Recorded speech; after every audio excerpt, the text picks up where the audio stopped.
अस्सलाम। सो आज हम पढ़ेंगे एपिलेप्सी के बारे में कि व्हाट इज़ एपिलेप्सी, और इसको हम सीजर से भी डिफरेंस करेंगे क्योंकि every seizure is not epilepsy. हर सीजर एपिलेप्सी नहीं होता है, तो कैसे इसको डिफरेंशिएट करेंगे वो भी हम पढ़ेंगे। द डॉक्टर्स जो है वो गलत डायग्नोसिस कर देते हैं, या फिर अंडर डायग्नोसिस कर देते हैं, या फिर ओवर डायग्नोसिस कर देते हैं। अंडर डायग्नोसिस से मतलब ये है कि वो एपिलेप्सी को पहचान नहीं पाते कि एक्चुअली इट इज़ एपिलेप्सी, क्योंकि एपिलेप्सी के अलग अलग टाइप्स भी होते हैं, जैसे मोटर, सेंसरी, साइकोमोटर एक्सपीरियंसेस भी होते हैं जो कि हम नहीं डायग्नोस कर पाते। तो it should be clear, crystal clear होना चाहिए कि व्हाट इज़ एपिलेप्सी। और दूसरी चीज़ होती है कि कभी कभी वो ओवर डायग्नोस कर जाते हैं। वो ओवर डायग्नोस करना इतना ख़तरनाक होता है कि आप पेशेंट को न्यूरोलॉजिकल, कुछ अलग न्यूरोलॉजिकल फिनोमिनन होगा या फिर साइकोलॉजिकल फिनोमिनन होगा, और आप पेशेंट को स्टिग्मेटाइज कर रहे हो। तो और दूसरी बात है कि सोशली भी इसको अनफॉर्चुनेटली बहुत बुरा माना जाता है कि किसी को भी सीजर्स होते हैं तो आप उसको स्टिग्मेटाइज कर रहे हो पेशेंट को सोशली भी। और मॉडर्न एरा में भी इसको पेशेंट को डिस्क्रिमिनेट किया जाता है अनफॉर्चुनेटली, कि ये पेशेंट जो है इसको थोड़ा सा अलग थलग रखना कर देते हैं लोग बाग। तो ये बहुत ही गलत चीज़ है। तो उसको भी आपको करना है कि एपिलेप्सी एक्चुअली इस पेशेंट को है भी या नहीं, क्योंकि आप इसका ये भी एक वजह होती है कि अगर आप गलत डायग्नोसिस कर लेते हो, तो अगर जैसे कि कोई डिसीज़ अलग है, जैसे कि आपको हो गया है बहुत क्रोनिक सर्दी खांसी, या फिर आपको गले में दर्द हो गया, आप एंटीबायोटिक्स दे देंगे, आप 5 दिन के अंदर उसको रिलीफ दिलवा देंगे। लेकिन अगर आप एपिलेप्टिक को डिक्लेयर करते हैं किसी पेशेंट में, तो यानी आप 4 से 5 साल तक उसको वो ड्रग देंगे। सोचिए, अगर आप 4 से 5 ड्रग देंगे जबकि उसको एपिलेप्सी नहीं है, उसको सिर्फ और सिर्फ सीजर थे किसी भी कंडीशन की वजह से, तो आप उसको ड्रग देके और आपको पता है कि ड्रग के अंदर होती है टॉक्सिसिटी, तो वो कितना टॉक्सिक इफेक्ट प्रोड्यूस करेगा उसकी बॉडी में, और आप उसको सोशली भी स्टिग्मेटाइज कर रहे हो। तो ये सारी चीज़ें बहुत ही ज़्यादा सोचने वाली बात है, और उसको आपको बिल्कुल क्रिस्टल क्लियर पता होना चाहिए कि एक्चुअली व्हाट इज़ एपिलेप्सी। तो सेकेंडली सबसे पहली बात यह है कि हर एबनॉर्मल एक्टिविटी ब्रेन में ज़रूरी नहीं एपिलेप्सी हो। कभी कभी patient, most of the people जो है, बहुत सारे लोग डेवलप कर जाते हैं सीजर्स बहुत ही एबनॉर्मल कंडीशन में। और हर पेशेंट के, मतलब हर इंसान के साथ होता है ऐसा, कभी ना कभी किसी वजह से उनको सीजर होने लगते हैं। फॉर एग्जांपल जो है सिवियर हाइपोग्लाइसीमिया में चला गया। मान लीजिए कि अगर वो इंसुलिन ले रहा था और इंसुलिन का डोज उसने ओवरडोज ले लिया, तो वो चले जाएगा सिवियर हाइपोग्लाइसीमिक कंडीशन में, और फिर उसको आ जाएंगे सीजर। तो फॉर दैट पर्टिकुलर सिचुएशन, अगर उसको वापस जो है वो उसके हाइपोग्लाइसीमिया जो है, उसका जो डोज है वो कम दिया जाए, और उसको उसका ये मेंटेन किया जाए, तो वो सही हो जाएगा। तो it is not epilepsy. Secondly, कुछ लोग इलेक्ट्रोलाइट किसी की बॉडी में डिस्टर्ब हो जाता है, जिसकी वजह से उसको सीजर्स आ जाते हैं, तो ये भी एक कॉज होता है। कुछ लोग टॉक्सिक डोज ले लेते हैं सीएनएस का, सीएनएस स्टिमुलेंट का, जिसकी वजह से उसको सीजर आ जाते हैं। जिसका मतलब ये नहीं कि वो एपिलेप्टिक पेशेंट है।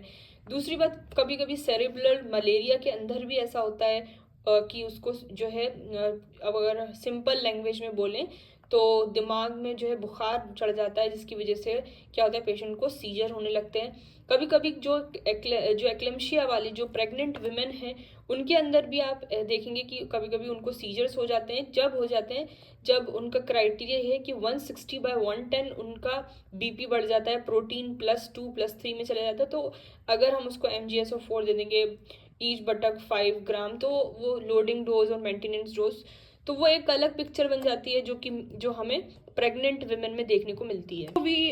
But we won't say that these are epileptic patient. ये एपिलेप्टिक पेशेंट नहीं है, बल्कि उनको एक अगर एक जो है एबनॉर्मल कंडीशंस जो थी उसकी वजह से उनको हुआ, अगर वो सही हो जाती हैं तो वो फिर उनको सीजर नहीं आएंगे। तो it is not epilepsy. For example, अगर मेरे सीएनएस, मान लीजिए थोड़ा सा सीएनएस है, तो इसके अंदर क्या होता है कि जो प्री सेंट्रल गायरस है, जिसके अंदर मोटर कॉर्टेक्स होता है, अगर उसके अंदर कोई भी एबनॉर्मल फायरिंग होती है in the electrical activity, left, अगर मान लीजिए लेफ्ट साइड में हो रही है, तो मेरा राइट आर्म है, समझ लो ये आर्म है, तो यहाँ पर जैसे कि किसी के ब्रेन में लेफ्ट साइड में कोई भी एबनॉर्मल एक्टिविटीज़ होती हैं मोटर कॉर्टेक्स के अंदर, तो क्या होता है कि उसके राइट आर्म जो है वो एबनॉर्मल एक्टिविटी करेगा, और अगर उसके राइट मोटर कॉर्टेक्स में कोई इलेक्ट्रिकल एबनॉर्मल इलेक्ट्रिकल एक्टिविटी होती है तो वो लेफ्ट आर्म में जो है आपका एबनॉर्मल एक्टिविटी मोटर रीजन को अफेक्ट करा है, तो वो जो है हाथ में उसके इस तरीके से सीजर होंगे।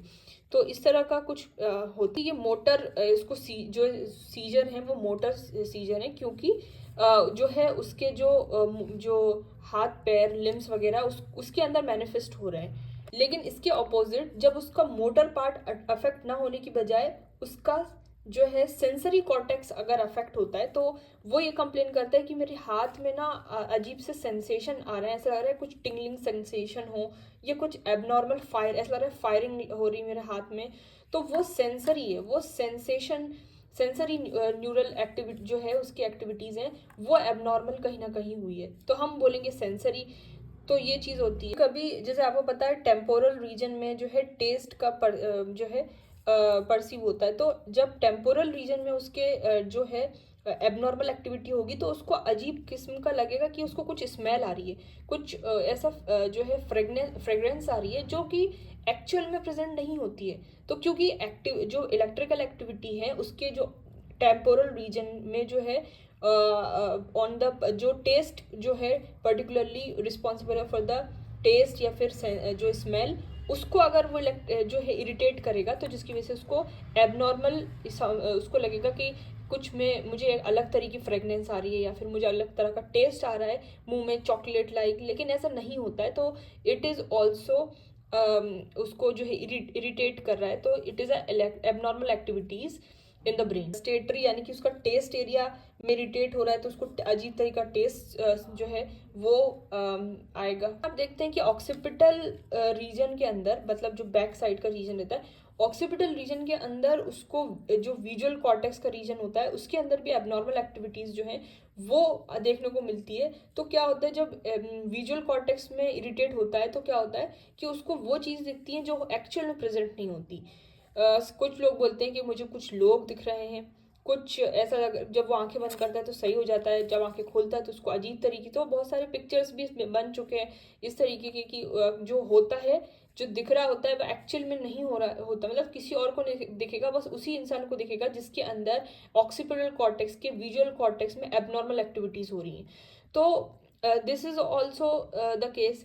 तो इस तरीके के हम डायग्नोस नहीं कर पाते कि क्योंकि वो अभी मोटर पे नहीं आया उसका केस, बल्कि जहाँ यहाँ चला गया, सेंसरी रीजन पे चला गया। तो इस तरह का केस भी क्या होता है कि कुछ कुछ एरियाज होता है, जैसे कि कुछ कुछ एरियाज ये होते हैं कि कुछ प्राइमरी एरिया होता है, सेकेंडरी एरिया होता है और टर्शरी। ये प्राइमरी समझ लो, ये प्राइमरी एरिया है, ये सेकेंडरी और ये टर्शरी एरिया है। को हम प्राइमरी एरिया को 17 एरिया बोलते हैं, जो सेकेंडरी एरिया है उसको हम 18 बोलते हैं और जो टर्शरी एरिया है उसको हम 19 बोलते हैं। 17, 18, 19 बोलते हैं कि जो सेकेंडरी और टर्शरी एरिया, इन दोनों को विजुअल एसोसिएटिव एरिया भी बोलते हैं। एरिया में क्या होता है कि आप इंफॉर्मेशन को रिसीव करोगे, आप इंफॉर्मेशन को रिसीव करोगे। जो सेकेंडरी एरिया होता है उसमें क्या है, इंफॉर्मेशन को एनालाइज करोगे। टर्शरी एरिया है उसमें क्या करोगे कि इंफॉर्मेशन को रिकग्नाइज करोगे कि हाँ पहचान गया मैं कि हाँ एक्चुअल में यही था।